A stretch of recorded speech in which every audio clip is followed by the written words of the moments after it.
All power. Thank you, Sister Comrade. I appreciate it.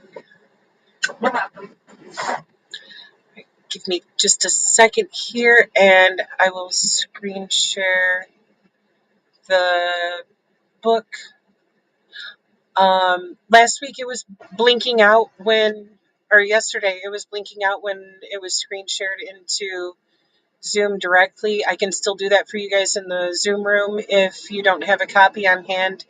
But I'm going to screen share it directly into Restream so it's not blinking on the page for the viewers.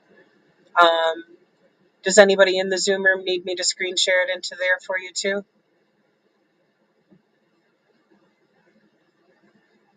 Yes.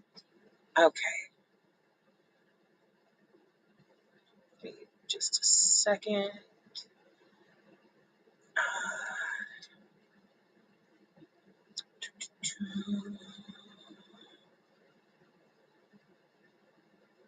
There we go. Okay.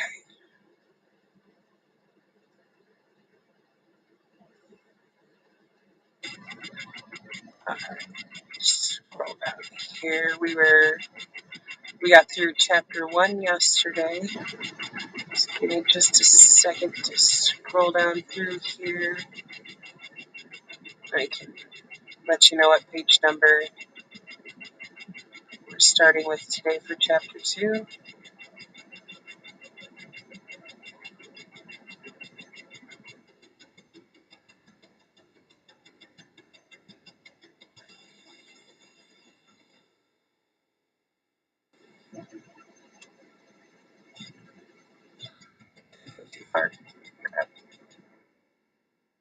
There we go.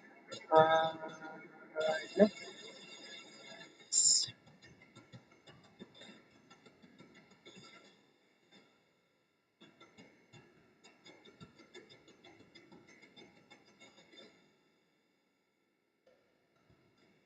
Apologies, I thought this would pick back up where we left off reading yesterday, and it didn't. There we go. Okay.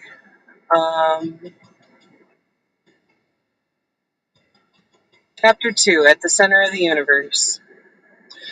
Once we were happy in our own country, and we were seldom hungry. Far then, the 2-legged and 4-legged lived together like friends, and there was plenty for us and for them. From Black Elk Speaks. The place in which I drew my first breath is gone now, overgrown with weeds, but the foundation is still there.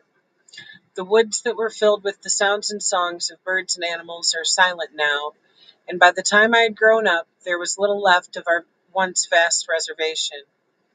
I was born on April 12th, 1937, at Federal Dam on the Leech Lake Indian Reservation. Bertha, my mother, told me that it was very cold on the 11th. Water, which had seeped into cracks in the trees, turned to ice and broke them apart with a sound like a sharp cry of pain. It was the kind of cold that can freeze the marrow in your bones. I was born 5 minutes after midnight on the 12th.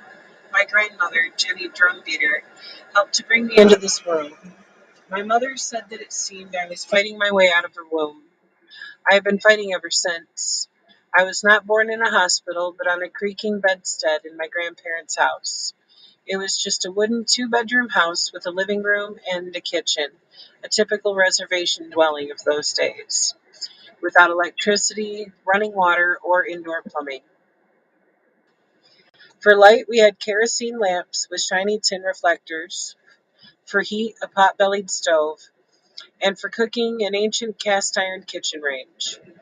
Always next to it was a bucket of fresh water from the creek, with a dipper hanging from a nail driven into the wall. Outside stood the 2-hole privy. There were 7 of us living in that house, including my older brother Mark and my sister Audrey, so it was pretty crowded. We had no insulation, and in the winter all of our backsides froze. During those cold months, we put 2 feet of rammed earth around the base of the house to keep the icy wind out. Though I was not born in the traditional manner of 100 years ago, inside a wigwam of birch bark, the mother-to-be kneeling on a layer of dry grass, bracing herself against a staff planted firmly in the earthen floor, my grandparents saw to it that some of the old taboos concerning birth-giving were still kept.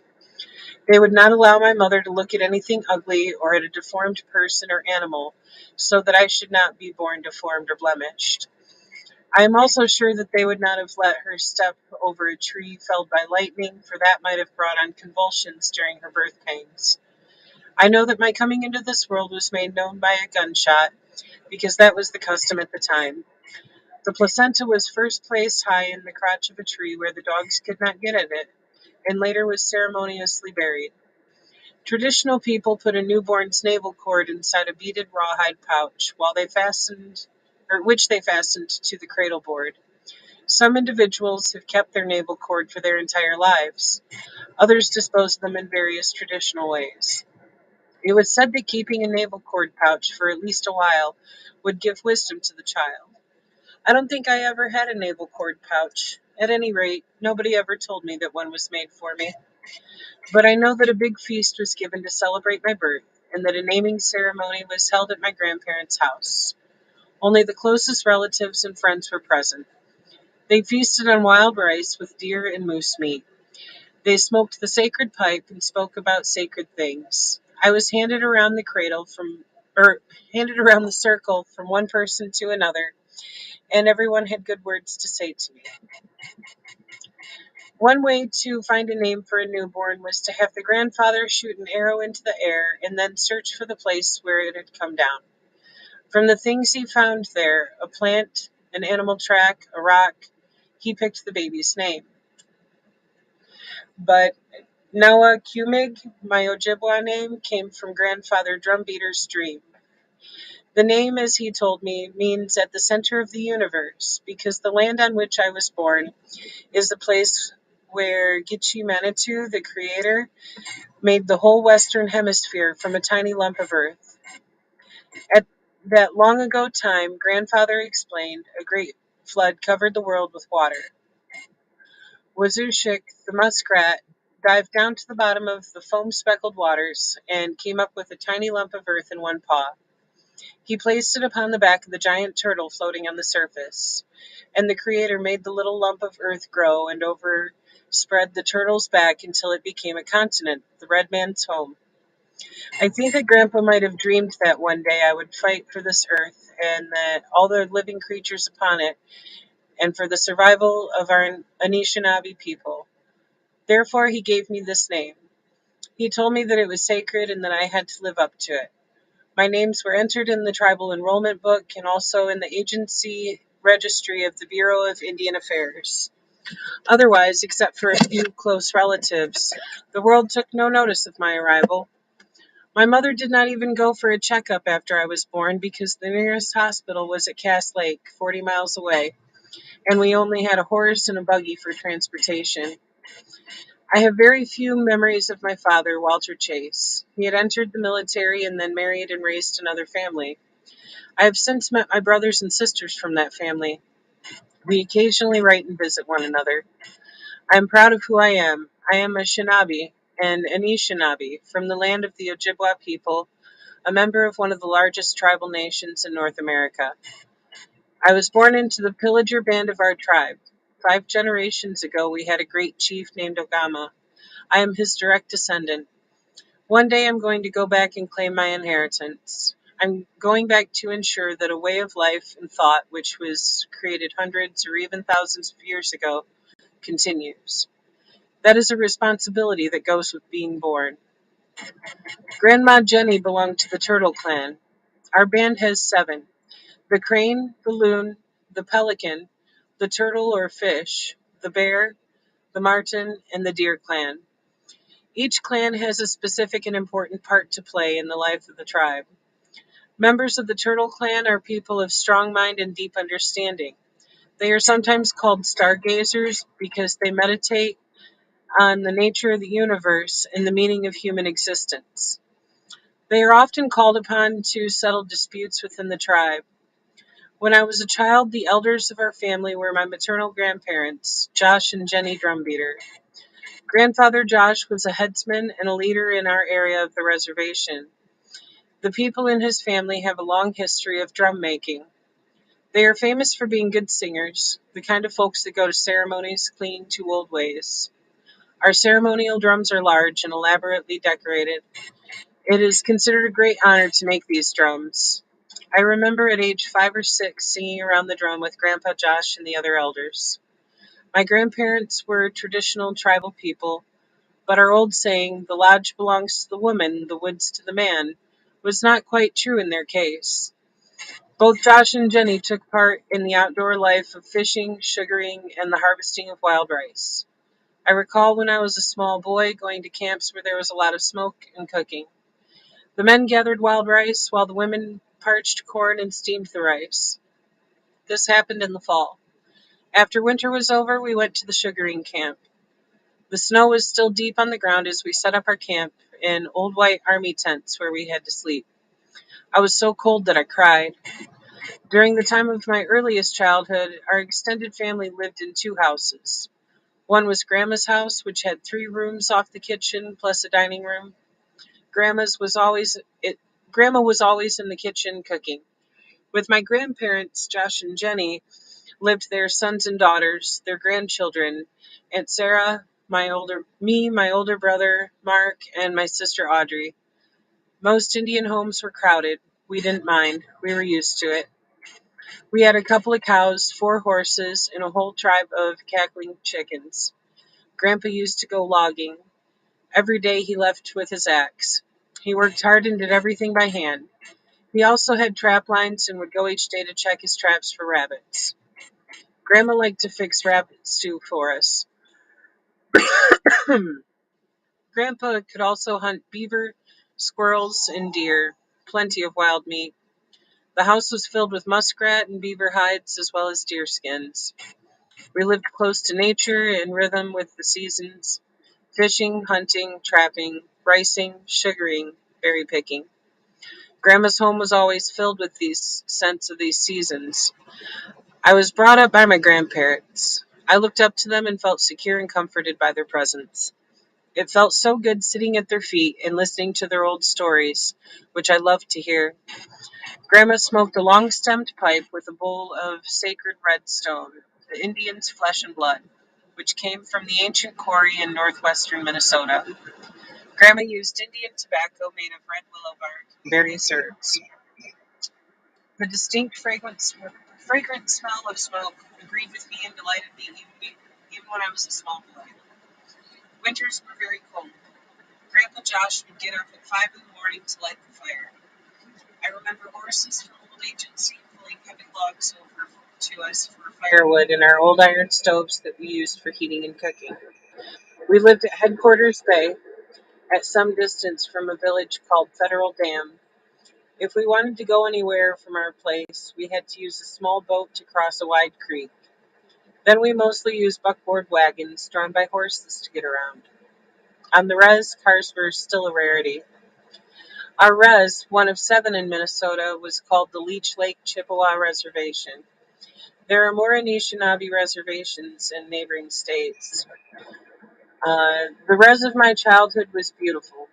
Federal Dam was at the northeast corner of the reservation where the water from Leech Lake flowed over a dam into the Mississippi River. Leech Lake is very large with 640 miles of shoreline. Lake Winnebigoshish, I'm probably destroying that. Sorry. The second largest lake on the res is smaller, though still pretty big. The whole country all around is like a history lesson of our people. The lakeshore is dotted with ancient Indian villages and camps, which have become settlements and towns over the years. The lakes are surrounded by many small streams and waterways, dense forests, woodlands, and open meadows. The woods are full of pines, birch, oak, and most important to us, maple trees for making syrup. Game was still plentiful while I was growing up. Hunting, trapping, and fishing still played a large part in our tribal economy. Occasionally we ran into a moose, bobcat, or wolverine. It was said there were still a few wolves somewhere, though I never saw them. The lake echoed with the quacking of thousands of ducks and the mournful call of the loons. At night we listened to the howl of the owl, or hoot of the owl. It, then there were the bears. One time my mother and I were picking blueberries side by side. All of a sudden we heard a loud roar, and off in the distance we could see a big brown bear. Everybody was so excited and also a little scared. Grandpa Josh had brought his shotgun. He never fired at the bear, but we all gathered around Grandpa, huddling close for protection. From there, excuse me, from there we watched the bear. He was after the same things we were, blueberries. We stood still while he ate his way through the wild bushes. Every once in a while he would look up at us, standing up to get a better view. Then he would hunker down to the delicious business at hand. The bear went through the blueberry patch at a fast pace and came quite close to us once. We made a great deal of noise to scare him off, but this did not stop him from stuffing himself while still coming closer. Finally, he stood up for the last time, stared at us for a long minute, then shuffled off into the woods. He was not at all scared of us, and maybe he was curious about us since we were of him. It was a great thing for a kid to remember. In some ways, we were very poor as we had to do without a lot of things that most people take for granted. We owned one luxury item, a battery-powered radio the grown-ups listened to for news of the war. I don't remember having any store-bought toys. The ones I played with, old Josh or Jenny made for me. It was rare to have candy or sweets. Oop, sorry, I went too far there. Scroll. Maple sugar was our candy. Except for what nature provided in her bounty, we lived on commodities. Once a month, a big government truck would come with supplies. Potatoes and flour, canned beans, bacon, and pork. We had to buy them with ration coupons. The quality of the food was pretty bad. Powdered milk, powdered eggs, lard, powdered this and that. Many times when I was young, we did not have any clothes except what we were wearing. I remember my mother taking us down to the welfare office to ask if she could get a clothing order for us. After waiting and waiting, we saw her come out crying. And, excuse me. She said that the welfare people had said no, she couldn't get an order. Then we had to stay in town overnight with no place to go. We slept huddled on a bench, and the next day we walked the 13 miles back to our house because we didn't encounter a single car or buggy willing to pick us up. I remember the incident because it was such a long walk, and my mother had to carry me part of the way. She was crying the whole time. I don't remember anymore how or when we got clothes as we grew out of them. A lot of people came to our house to buy some of the fish that we caught, and I believe the money we got from selling fish bought some clothes. I remember on another occasion going with my mother to get some relief from the welfare. We were having a very hard time. I listened to an argument she had with one of the social workers. This man drilled my mother about who was living in our home, how many people, was the house sanitary, what sort of environment it was for children, and on and on. My mother did not reply to this. Instead, she said, "I don't have to answer this. I came here with my son to seek help. If you will not help, then we will just leave." And we left. Her last words to the social worker were, "You have to be dead around here before you will ever get help." Since the days of my childhood, the reservation has changed. Originally encompassing almost 1 million acres, the reservation has been constantly chipped away by congressional acts. It has already been reduced to a fourth of its original size. When we were living at Federal Dam, the Leech Lake reservations had a population of 1,800 to 2,000 Anishinaabes and around some 500 whites. At the turn of the 21st century, we have about 3,500 Indians and something like 6,000 whites. They outnumber us by almost 2 to 1. Over time, much of the land has been sold to outsiders. Large stretches of lakefront have been turned into lots for middle-class vacation homes overlooking the beaches. The reservation looks like a checkered board. Some land owned by whites, some owned by our people. The conditions keep changing in ways that do not benefit the native peoples. Indians are forced to take out fishing and hunting licenses on our own land, putting us, as far as the law is concerned, on an equal status with white sportsmen, even though fishing and hunting is a major part of our livelihood. And with the coming of gambling casinos, people who used to trap or make maple sugar are dealing blackjack or attending roulette wheels instead. Our traditions and values are destroyed inch by inch. But all of this happened in the future. Long before TV, computers, and casinos, there is an Indian school at Onigum, close to Federal Dam. When I was 4 or 5 years old, the school moved, and so everybody had to go to the new school at Walker on the west side of the lake. My mother moved us to a small settlement outside Walker called Old Agency. We had to get to our new home by boat. It took us a long time. We did not go directly across Leech Lake. We went from Headquarters Bay to Wiphold, where we had some relatives, and camped there for a couple of days. Then we took the boat from there to Stony Point, 15 miles away. We docked there and walked 2.5 miles to Old Agency carrying our things. From start to finish, it took us almost 3 days to get there. Holy shit. Some of the way we got to travel on horseback. I sat behind Grandpa with my arms around his waist. We settled down in our new home at Old Agency, way out on a peninsula with a winding dirt road where we would play. My mother was a hard worker and a good housekeeper. She was always busy in the kitchen or setting nets for fishing. There was so much for one parent to do. I can still see her bent over an old style washboard doing the laundry, hauling water, cutting wood, cooking, and baking. She always had a warm fire waiting for us on a cold day, but it was Grandpa Josh and Grandma Jenny Drumbeater I felt closest to. The two of them together were my family as my mother slowly grew more distant from her children. My mother was afraid of snakes. I used to pick up snakes, put them inside my pocket, and take them into the house. We would be sitting at the table, and suddenly one of these snakes would wiggle out. My mother would exclaim, "What in God's name is that?" I would answer, "One of my friends." She would cry, "No, no, no, get your friends out of here." I would scare my sister with them, and then my brother and sister would gang up on me and chase me out of the house. I spent much time on or near the lake. It was very big. I went out in the boat with my family, watched them set nets. I liked to wade by the shore. The water was alive with black, gray, and spotted leeches.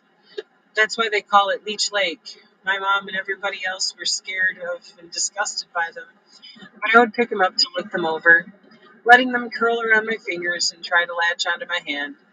I would go swimming, and I had to look over my whole body after getting out of the water because some of the leeches were very small. They would latch on between my toes or on my belly button or in the crack of my butt.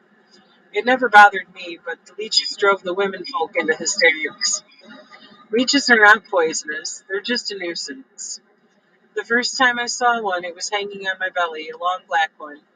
When I came out of the water, my mother was screaming, and so were my brother and sister. You seldom feel it when they latch on, and when you pull leeches off, the bigger ones don't want to let go. You have to convince them to come off with a little tug. We did a lot of wading and swimming at a place called Stony Point. It had huge boulders jutting out into the lake and a beautiful sandy beach about a half-mile long.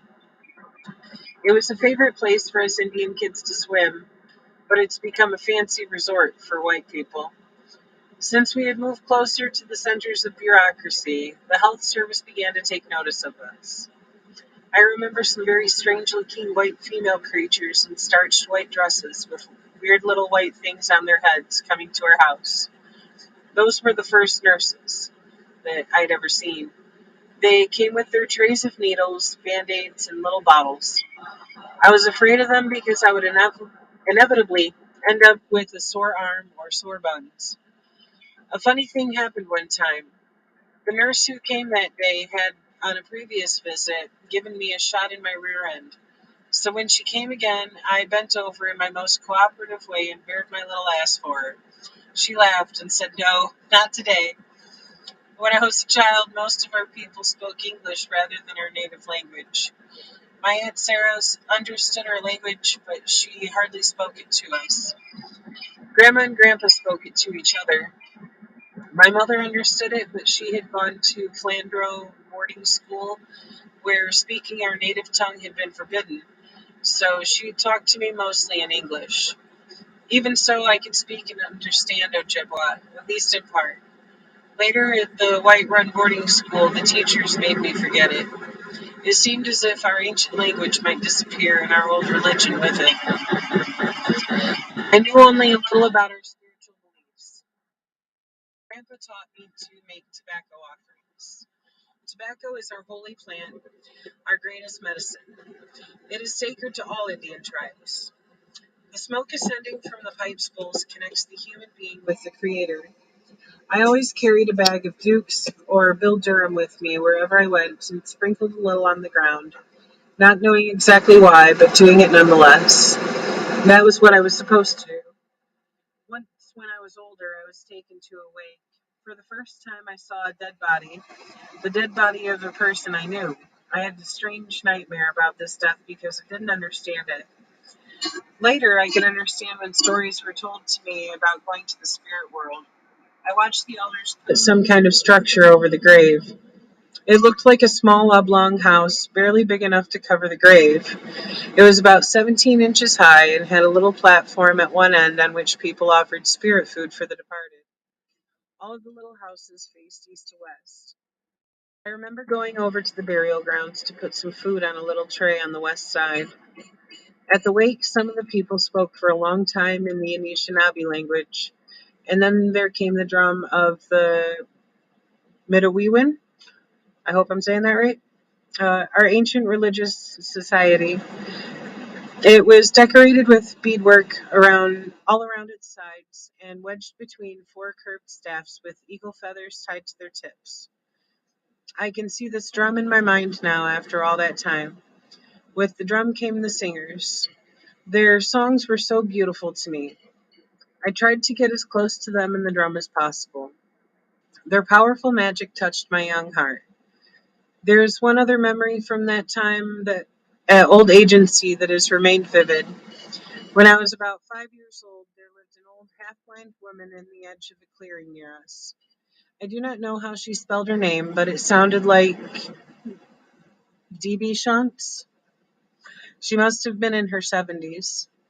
She would walk down the road holding a scarf in front of her eyes to shield them from the sun. She used to talk to the trees every morning and sometimes in the evening. The grown-ups told me, "Don't go to her house. She's crazy." We young kids, the 4 and 5-year-olds, would go over there in the morning or the evening and make fun of her. We used to hide in the bushes to watch her. She would come out of her house with a bag of tobacco in her hands, go to that special tree of hers, and sprinkle the sacred tobacco around the base of the trunk. She would gently touch the tree and speak to it in the old language and chant and sing to it. She was giving thanks to the Creator and thanking the tree and all living things. We thought she was weird, so we hooted and whistled at her. She just pretended to not hear. 45 years later, I was at a Sundance in Washington State at Yelm with the Puleyups. On the second day of the Sundance, a young man came to me and said he was having trouble with his wife. He had two young boys with him. I said, "Let's talk it over. We're going to have a sweat now." He gave me some tobacco during the sweat. It was early in the morning. When we came out of the sweat, the sun had just risen. I told this man, "Listen, after today's dance is over, you and your wife will sit down with me and we will talk. Bring your kids." I left him standing there and, with his tobacco in my hand, went over to a big tree nearby. I sprinkled some of the tobacco around the base of its trunk. I put my hands upon the tree, and I felt as if it were alive and I could feel its heart throbbing. I started praying.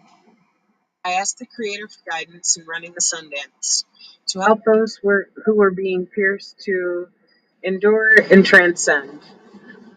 I prayed for the survival of all the green growing things, and for the winged ones, and for the four-leggeds, and for the survival of our Indian people. I prayed, "Grandfather, help us during this day and all the days of the sacred dance." Suddenly I heard laughing. It came from the man's kids. They were giggling out loud, and I knew just what they were thinking. Uncle Dennis has gone bananas. He's talking to a tree. I called to them, "Come here. I'll tell you what it's all about." But they cried, "No, no," and they ran away back to the camp. Later, their father told me, "Dennis, my boys tell me you are acting very strange." It took me 45 years to really understand what that old blind woman, Debishance, was doing. I bitterly regret that I never had the chance to go back while she was still living and tell her how sorry and how thankful I am now for what she had shown me. How soothing in retrospect to listen to the soft lilt of her voice in prayer. I loved her singing, even though I laughed at her, and now I know how close she was to the Great Spirit. I was even grateful to the two little boys who had made such fun of me because they made me see that beautiful old blind face again in my heart, bringing it all back so clearly. Shit, now the page just jumped. Give me a second here. The cat was trying to get into the room like about 10 minutes ago. I don't know if he started reading. Oh, I don't know if she's doing crap. Give me a second. With the laptop in this view, I can't see the stuff pop up. Um, Yeah, and your voice has been coming in and out, so it comes in really clear, so I don't know exactly what's going on. um, Not reading out, but just basically getting really clear. That's all it was. okay.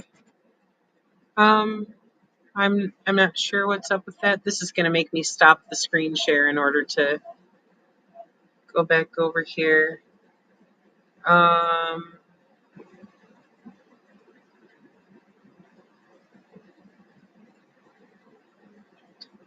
ah, crap. I don't see anything here now, notification wise, for like letting Kat in. Kat, if you're watching, try to pop back in.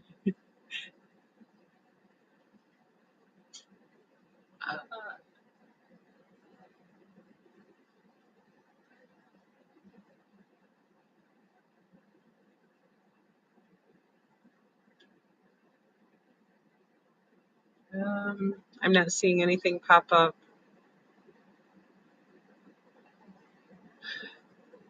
Yeah, it was like 10 minutes ago or so. So my brothers were just, they didn't want to interrupt their functions. Next time I'll do it. Please and thank you. Matter of fact, I'm gonna have to figure out how to make one of you like admin on the Zoom call, so that way if that happens while I'm reading, then you'll be able to let them in whenever anybody pops in. Because it doesn't even show it to me sometimes when I'm screen sharing. Uh,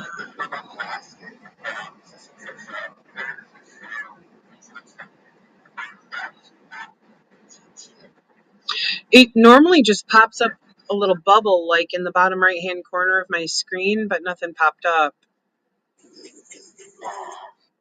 Yeah, she had a message on our group chat. That's where I see that. Not on here. Um,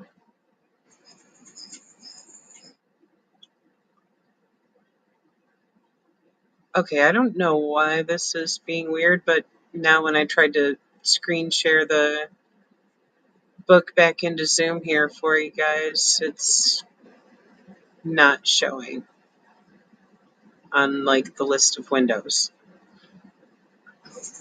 Why is there like a page? Maybe a chapter or two left. You wanted to maybe. That's okay. That's, Okay. Um,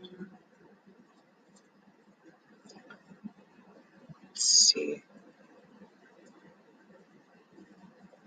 Okay. I found my spot. Yeah, there's only another paragraph left here. Um, I saw men go away from the reservation to fight the white man's war. Some never returned, leaving their bones in faraway places with unpronounceable names. I began to experience a sense of abandonment. My mother seemed at times distant and uninterested in taking care of us. She would go into town. Sorry, my page jumped again. Um, she would go into town and not come back for 4 or 5 days. She would be off somewhere for longer and longer periods, and I felt her absence deeply. I was taken by a feeling of loneliness, but my grandparents and my mother's sister, my Aunt Sarah, were still there to console me. Even old DB Shantz dropped in once in a while to speak kind words to me, feeling her way around with the help of a walking stick. Eventually, my mother remarried and faded farther and farther away into the distance, and finally came the terrible day when the yellow bus arrived. And that is the end of chapter 2. So on Friday, we will pick up with chapter 3, The Yellow Bus.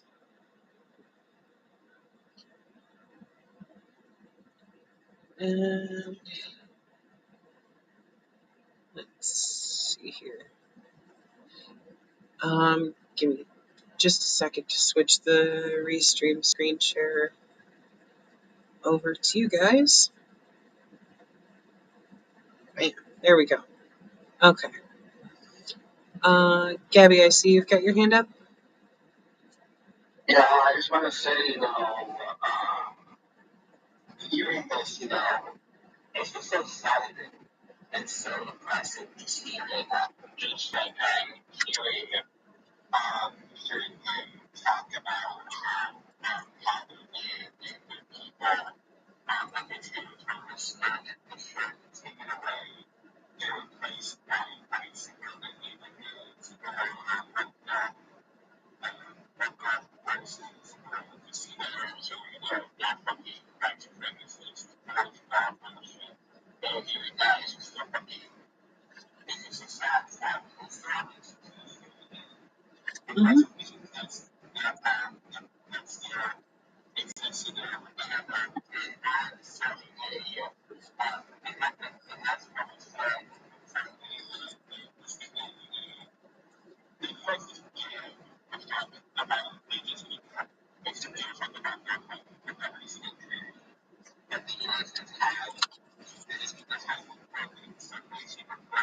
Yep.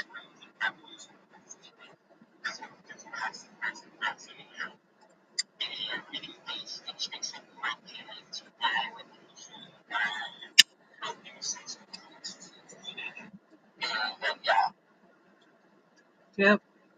Agreed. It's downright shameful. I mean, this type of stuff is incredibly common on, pretty much every reservation across the country of, what do they call it? Eminent domain, where they go and do a land grab and, steal land from the people, things like that. I mean, that's part of what they were trying to do with those oil pipelines a few years ago. It would have run right through reservations and, been a theft of that land too. Um, yeah. And Comrade Joe, I see you've got your hand up, and then Sally. Go ahead. If you want to let Sally go first, I can go 4 or 5 minutes. Okay. Sally, would you like to go first? I just wanted to say that the conditions that Dennis Banks is describing is some events that are still happening today. Like I grew up without running water and electricity my whole life, and my grandma's been on the reservation and she has no running water or electricity. So I think it's really awesome. Like they should have running water and electricity. It's 2023. Like a lot of people on my reservation that have. I mean, we're otherwise, so it's hard to get water and stuff to some certain people, but like I think that should already be done by now. It's Right. crazy. Right. It's the same conditions that he's describing back then. It's still the same today. It's crazy. It's fucking shameful. I mean, think about it, you don't see any, other cities popping up that are mostly white people where there's any housing even being allowed to be built that doesn't meet the codes of having running water and electricity hooked up. Why the fuck do they think that's acceptable to impose upon indigenous people? It's not. Right. It's literally the same conditions. Like nothing has changed. It's crazy. Right. Oh my goodness. My grandma lived out for her life. Part of her, she likes it that way, but she shouldn't have running water and electricity. You know what I Right. mean? Especially when it's brutal for her. And she does not want to leave. Her area to go in memory somewhere where they can have running water and electricity, but it's literally just the same conditions. It's crazy. And that's all I want to say. Thank you, comrade.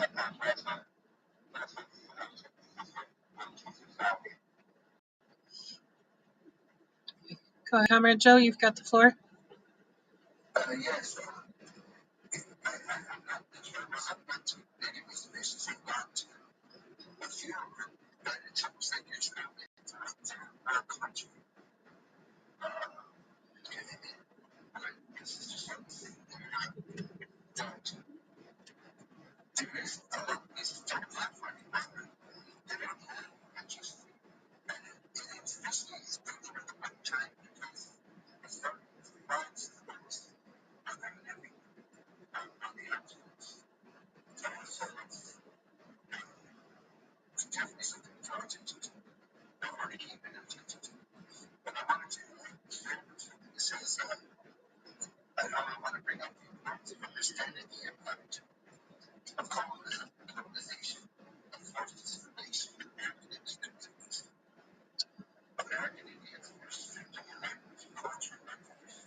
Yes.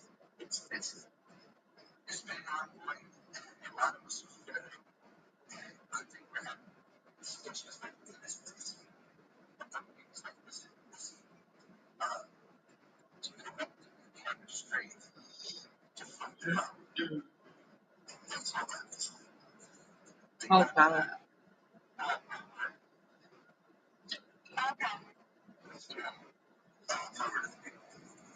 And Andy, I see you've got your hand up. You got the floor now, hon. Yeah, I think this is really a good discussion.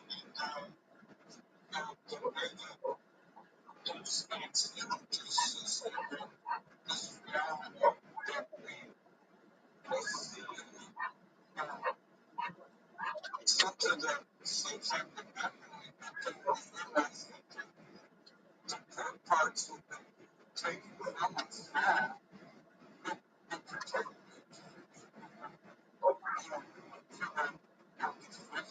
Concentration camps. All the bad parts were expanding to the general population. If you look at some places like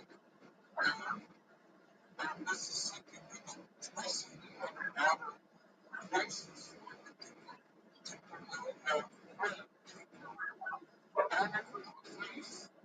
much renowned in these aquifers, a lot of what we have, the sense of privatization,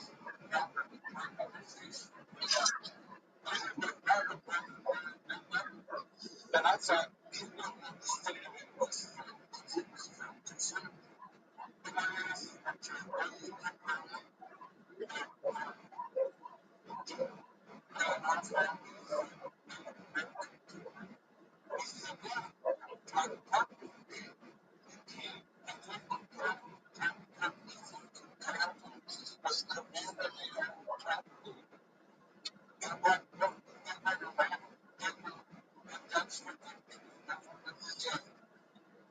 They were destroyed. That's not something the cooperative, and that's what indigenous people do not sense.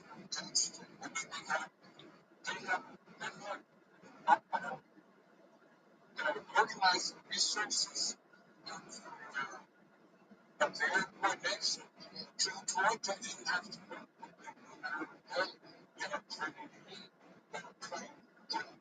Europeans came over and got pissed off because these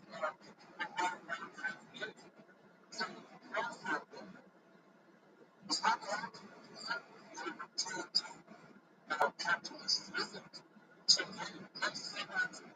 beginning to destroy the land life. Now we see the world rising up and they're leading from the flag America, they're leading themselves in Mexico, they're leading this premise to time the United States, they're leading this premise in Canada, and that's because the solution to the world's problems is that we retire to a communist country that's without violence. So we can just defeat capitalism. And when I spoke about Cuba,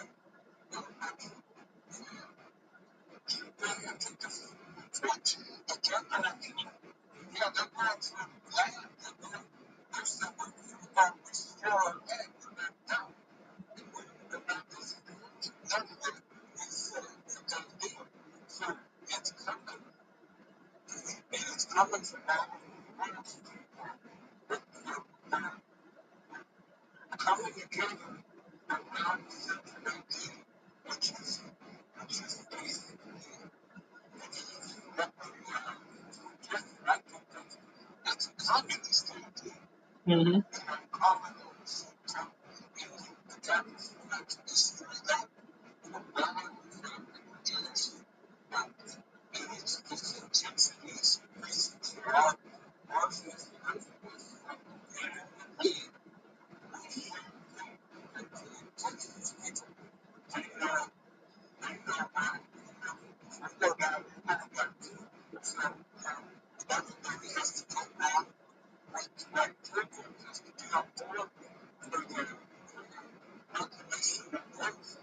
Yeah.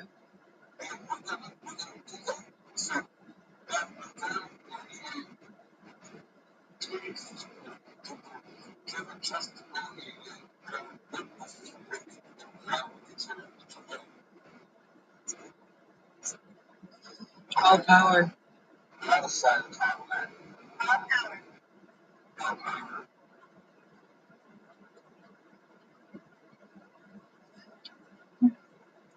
Anyone else?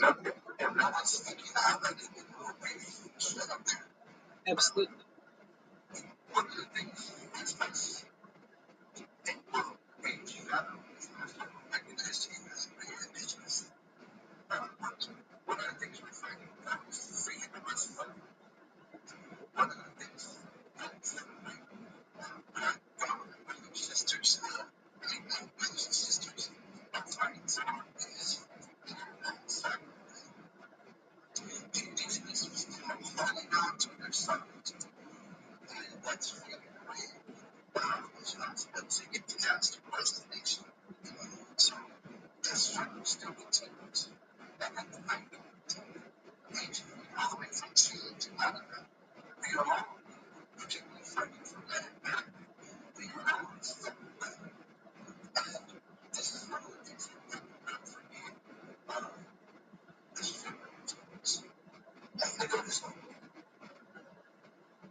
All power.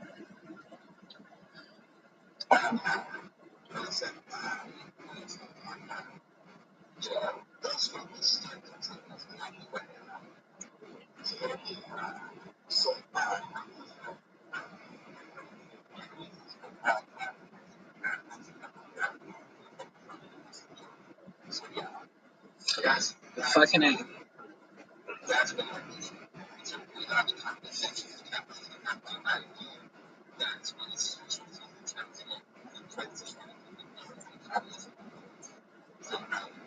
Yeah.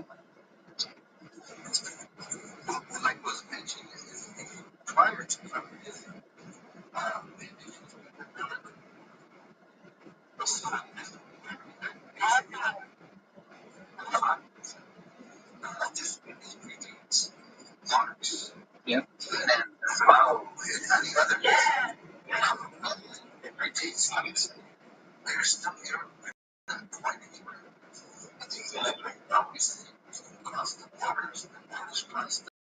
Yep.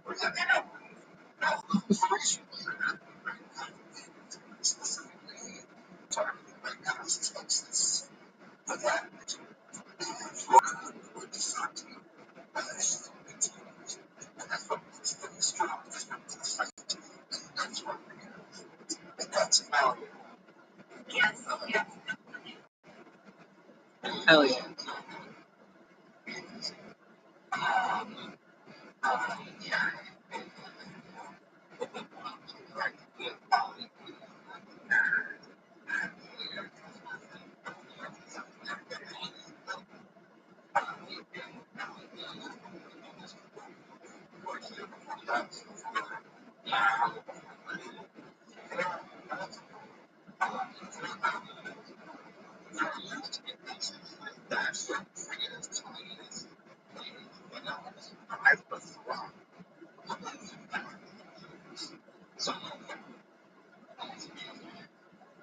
Capitalism has only existed for a very short period of time comparatively to human existence.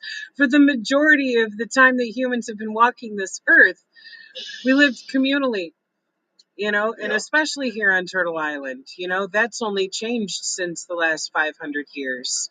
But even in all the other parts of the world, before there was feudalism, before there was monarchies and all of that shit, people lived communally in, small villages that were mostly their family, their extended family. And we didn't just survive, we thrived under those conditions. That's what we need to get back to. Because fuck this shit show that wants to commodify everything that is literally a human right as necessities for life itself. Housing is a human right. Food is a human right. Clean water is a human right. Education, healthcare, these are human rights. If it's necessary for you to survive, then ethically speaking, it is a human right, not a fucking commodity. Right. Yep. No, sure. Right. You just had a comment just that. I'm so excited about this book. Obviously, these first two chapters have been amazing. I'm really excited to read so far. It's not so and that's the part that I really was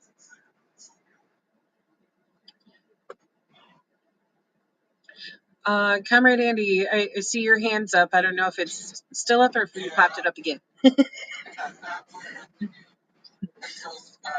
I think that one of the things that I've been studying about is different civilizations and the history of the commons.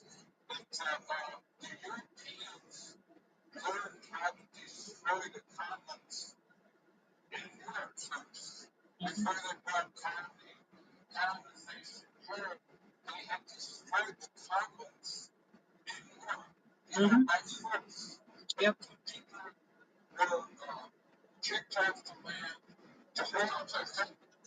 It's like basic principles of the capitalists from the beginning was to enclosure,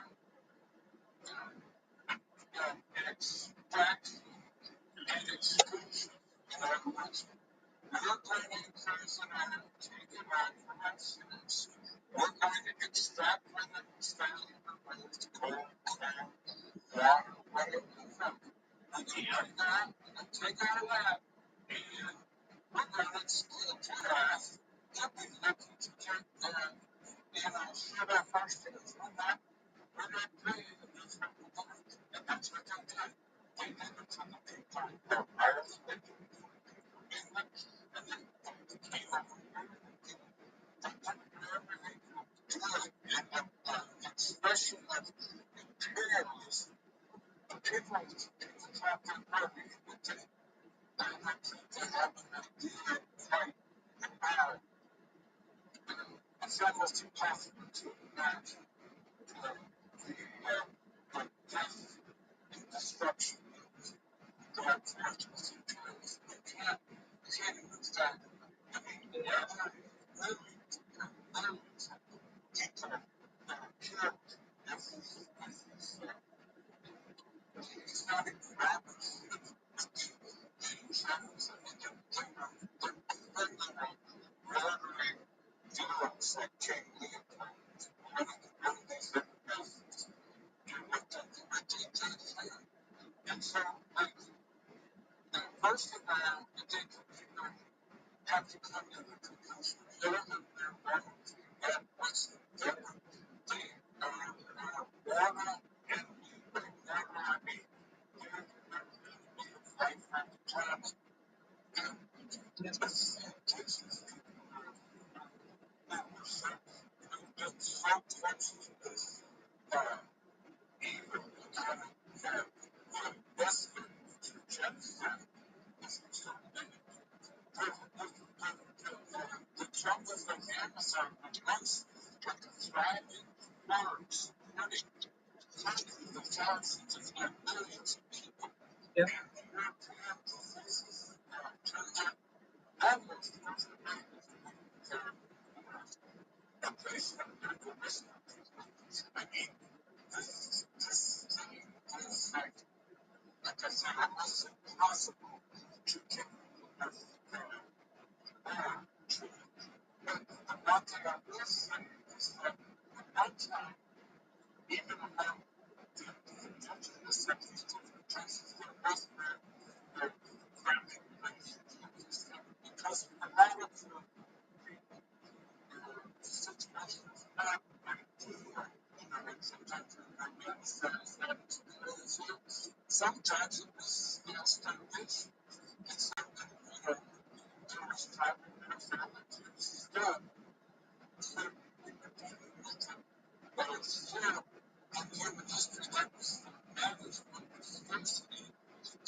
All power, Kelly.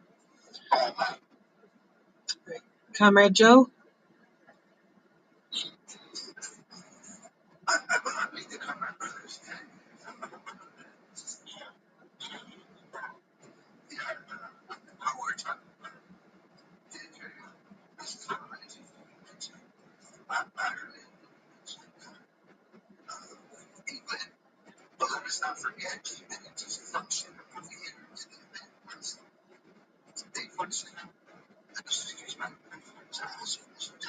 It's all good.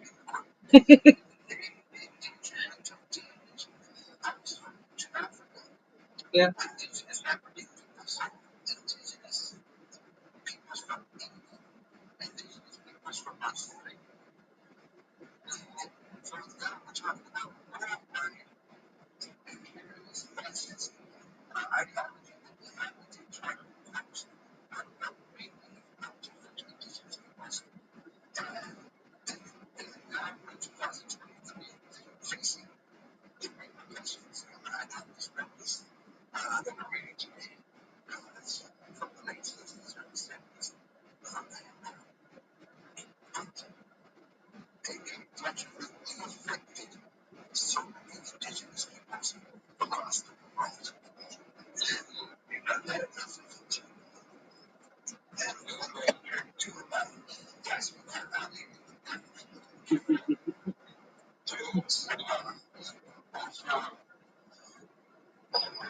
All power. Thank you, Comrade Joe. Uh, Comrade Gabby, I see you got your hand up too.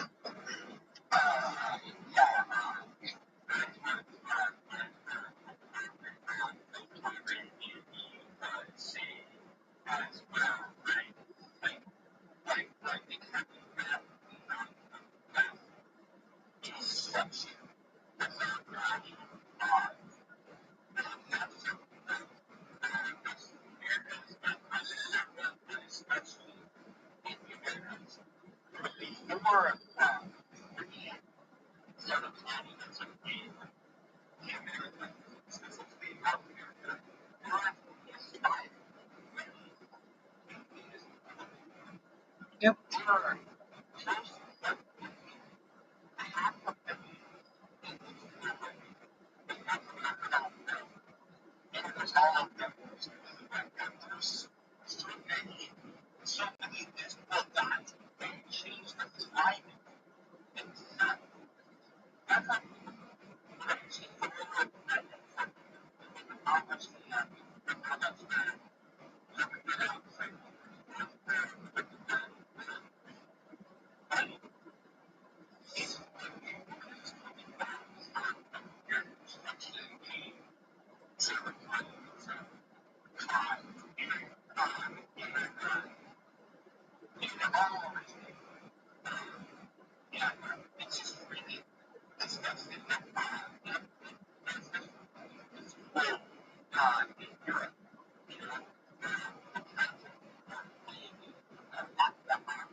Yeah, throughout human history, there's clearly, obviously, always been various ethnicities, various cultures, but this concept of race based on skin color is a relatively new concept that started also around 500-600 years ago, and it came with this basically mass invasion via colonization of the rest of the world, and it was put into place. It was conceptualized because these fucking colonizers wanted to have some way to justify and unify this idea with their religious ideology, because in Christianity it was frowned upon to own slaves, so they had to have some way to try to dehumanize other people in order to be like, see, they're a different species, not just a different shade of pigment of the same species. These aren't really people. So that's how they justified it, was creating this concept of race to be able to point at people in the Americas, in Turtle Island. Let's call it what it really is, because America is a fucking colonizer name too. So they wanted to be able to point at the people that they were kidnapping and enslaving from here, and people that they were kidnapping and enslaving from Africa, and tried to claim that they were subhuman. And that's something that's continued to fucking carry on with white supremacist ideology to this day. And it's all based in this falsehood of them trying to pretend as if, you know, we're different species or something, and we're clearly not. It's nothing but a false fucked ideology for them to claim some kind of supremacy and be able to get away with, pushing it past, the church that was running shit at the time, and go, well, it's okay for us to do these inhumane things if we just designate these groups of people as not people. And it's all fucked. Yep. I don't know if any of you have read A People's History of the United States by Howard Zinn, but the first couple of chapters of that really dive into the absolute fucking horror and atrocities being committed here by these colonizers that were coming over from England, Spain, Portugal, France. They were wiping out entire tribes at a time. If the people resisted and, they weren't able to enslave them, then they would just, use their guns to slaughter them. Yep. And it, like Andy said, there's really no words we can put together to actually convey just how fucking horrific it was. Yep. But that book paints a very gory graphic picture of it, as well as the fucked lines of thinking behind it that they tried to use to justify such actions, and it's fucked. It'll bring you to tears and make you feel like you're going to vomit because of the detail that it goes into, especially with like firsthand documents that are quoted in that book that were, sent back to Europe from like monks and whatnot who were traveling with these, conquistadors and whatnot. And it's it's downright fucking shameful. Indeed.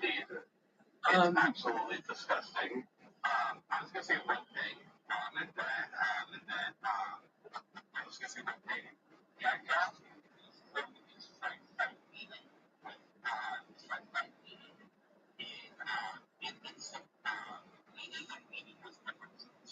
Right.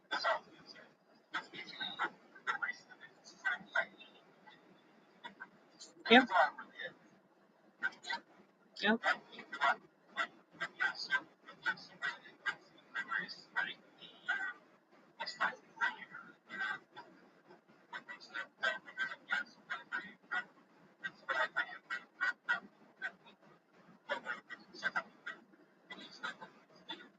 Right.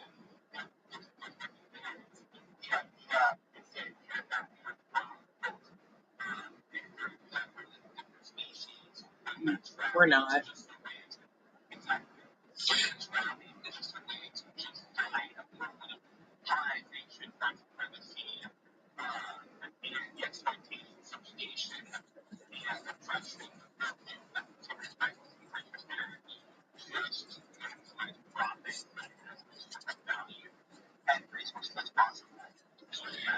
Right. When it comes down to it, all human life stems from Africa, and our differences in pigment level, our differences in brow shape and like eyelid shape and nose shape, these are acclimations to environment to survive in different parts of the planet as the human diaspora fucking happened.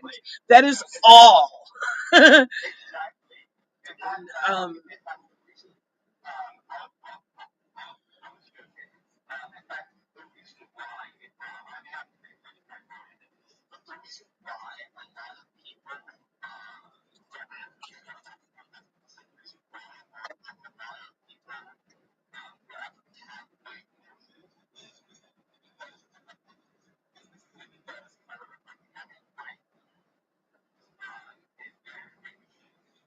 yeah.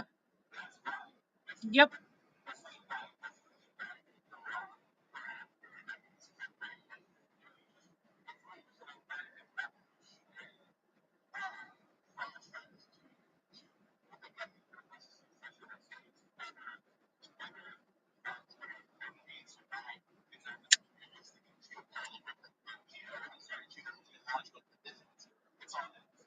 Yep. Same for curly hair. It helps dispel heat.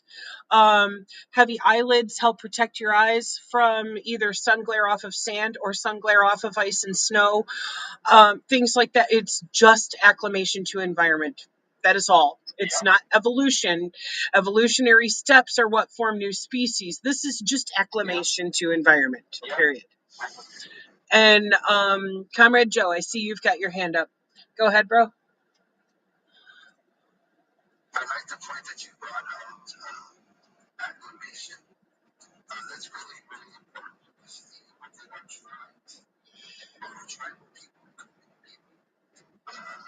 you'll see those like in the southwest of the United versus those Yeah.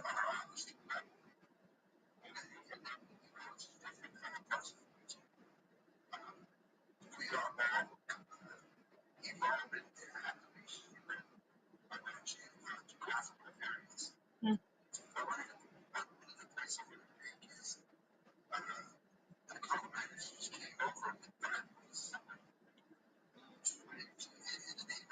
Yeah. Yep. to conquer others and everything these are our places, these are our temples, these are our sacred grounds. You can Yep. right. Right. Cussing's okay, man. But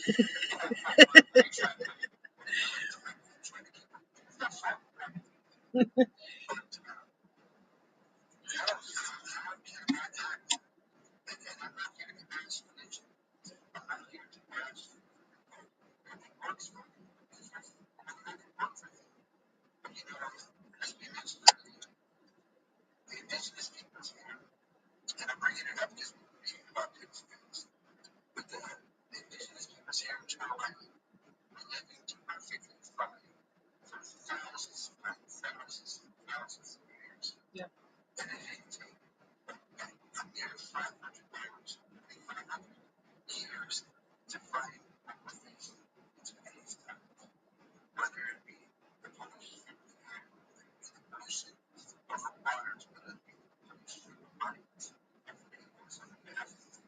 Hmm.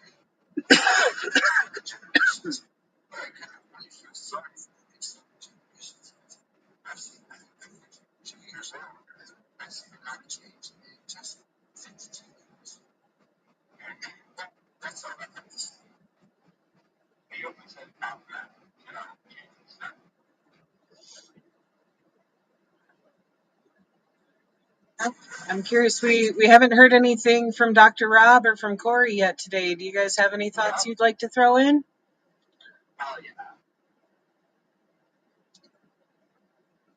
From taking my sons to the mountain for a few days.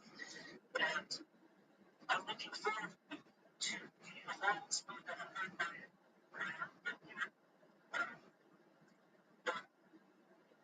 The whole issue of this is as a lifestyle. I just think this is something that as a big motivation to me becoming a feminist. The rights issues. Having a family next door. Laboratory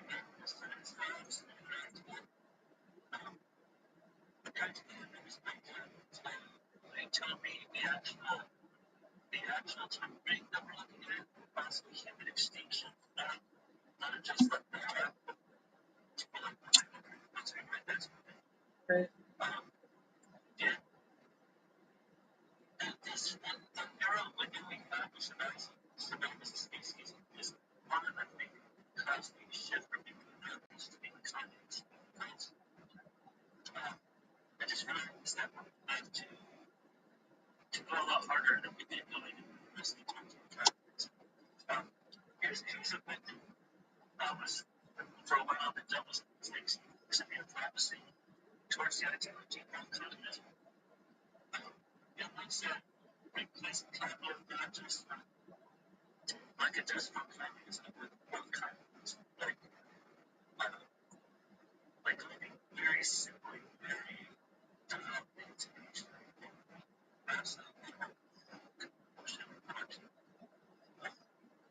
See, I'm looking forward to being very open. This is really conventional way to read a new story. That's all I have to say. All power. Thank you, comrade.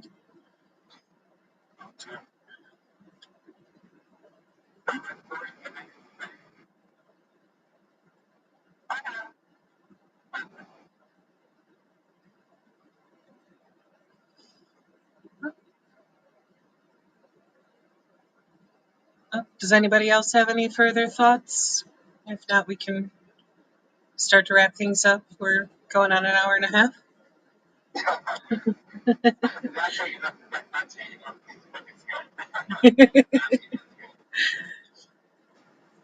Yeah, I don't have anything else further to conclude other than the fact that I'm looking forward to Friday to the third chapter.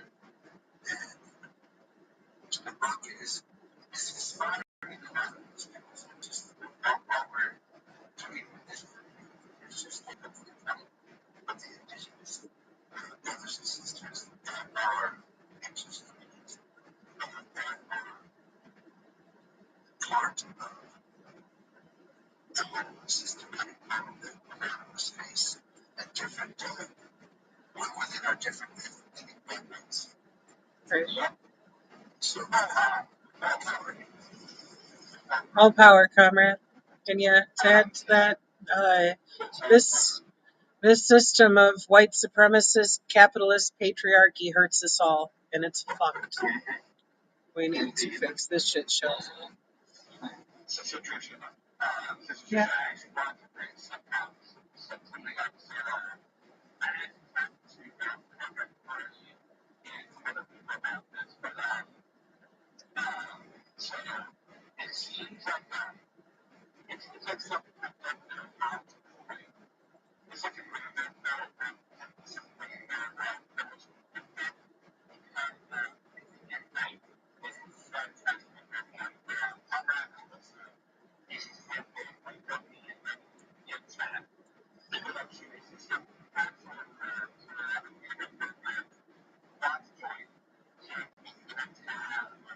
Oh, they need the link.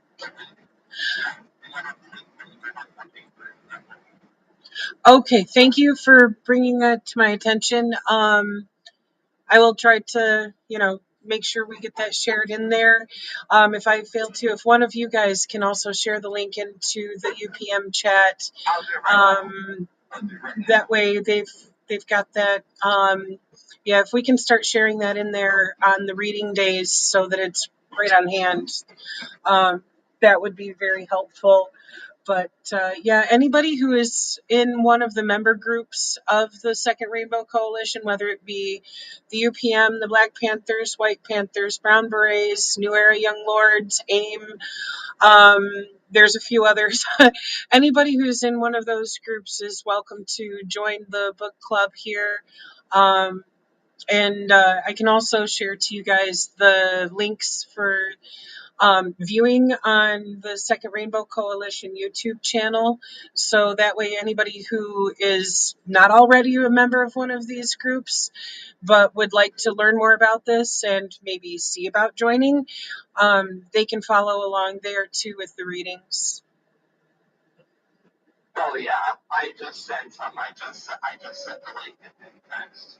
I'll get those in. Thank you. Yes, thank you for bringing that up because one of the things I do, and I'm suspecting that is organize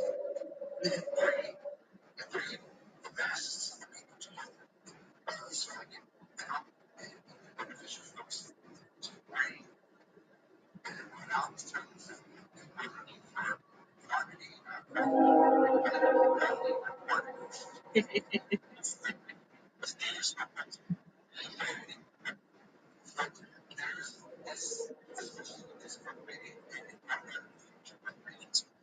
how can we those that are not the tenants of these work meetings and we have more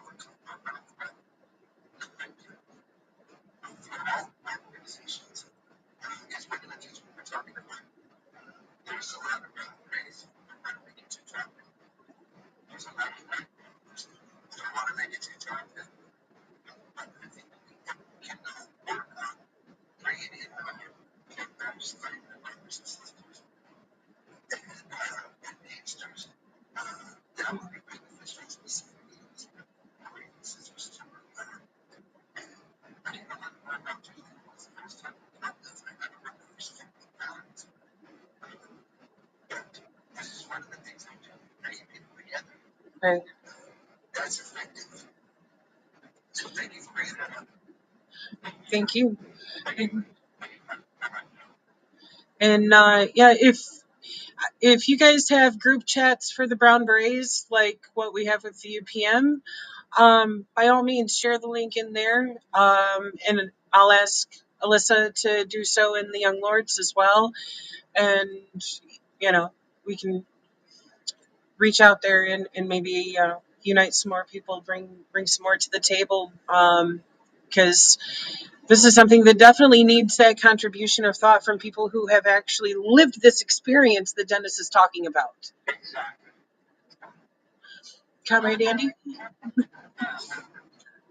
and I think this is it's really good if we look at the whole experience of creating as just it sounds like that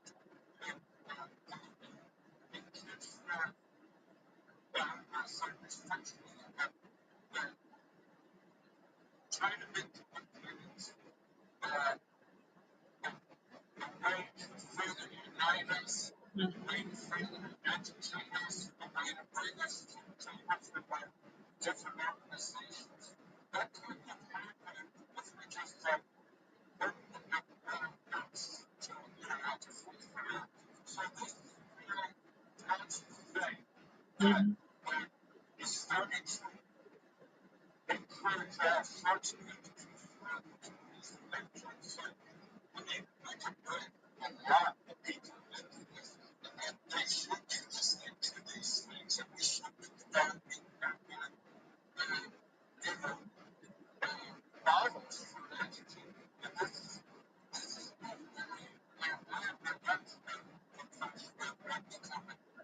I'm convinced that together with these classes and discuss the content of history, reflect the time later, and the present situation we find ourselves in. It's invaluable. It's invaluable to people. We don't have yet being upset with each other. Let's face it. So we're taking something that was negative, which was the COVID isolation, and we're turning it into a positive. So definitely do. Right? It's definitely honed our skills with using stuff like Zoom and whatnot to actually be able to connect with each other. Go ahead, Comrade Gabby. Yeah, I was actually just going to ask Andy and really like so as now here in this work as a Discord server, I'm still being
Yeah.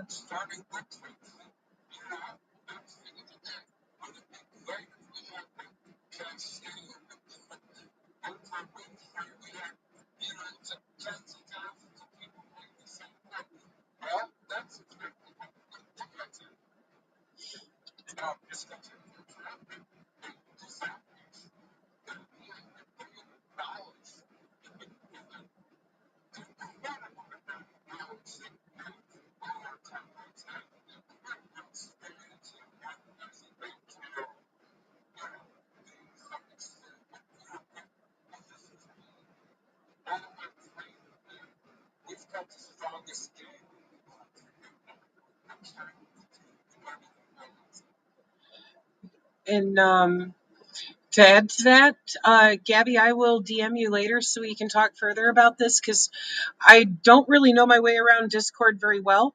But if there is a way to link it up where our streams can stream to Discord too, then we can do that.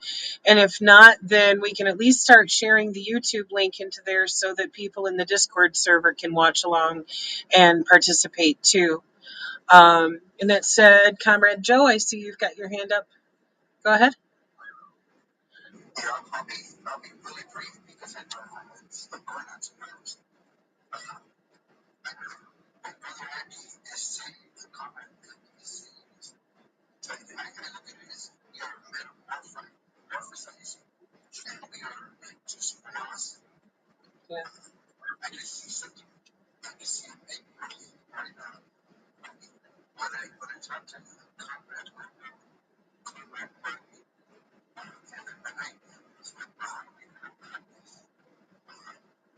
I see I'm breaking out of my expand. We gotta do it collectively. We gotta do it equally too. So I know that's what we were talking about too. And I get to talk that just rights organization. Organization. Collaboration with organizations. Yes. Agreed. All power.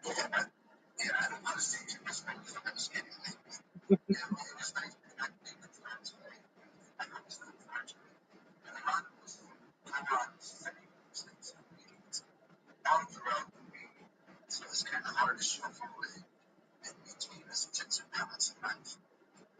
But the broad raised to everything from not raised to revolution study. Work on the scene now. Something that may be interesting. It's at 5:30 Pacific time on Thursdays. And of course, I wanted to invite you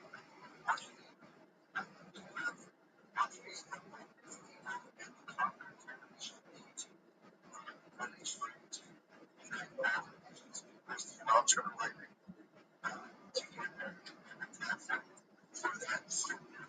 I think I sent it to your sisters. Yes.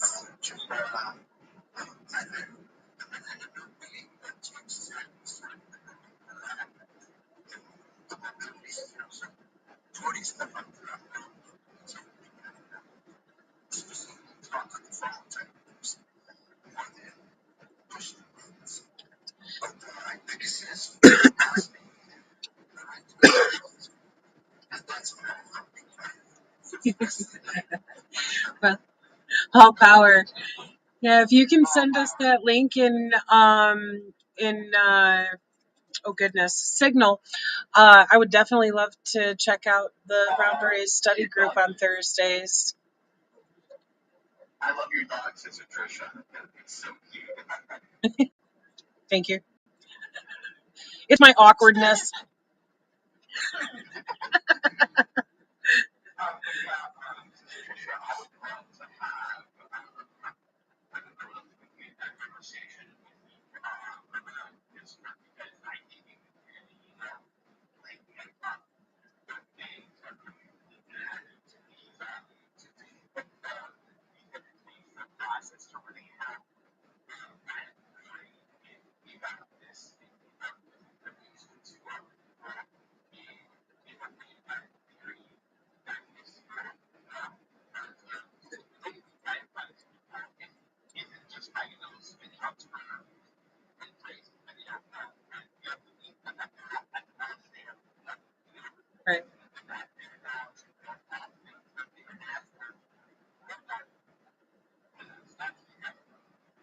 Right? Exactly. Meeting them where they are. Absolutely. All right. Well, all power, everyone. Thank you for coming tonight. It's been another dope ass week. You too. Thank you, comrade.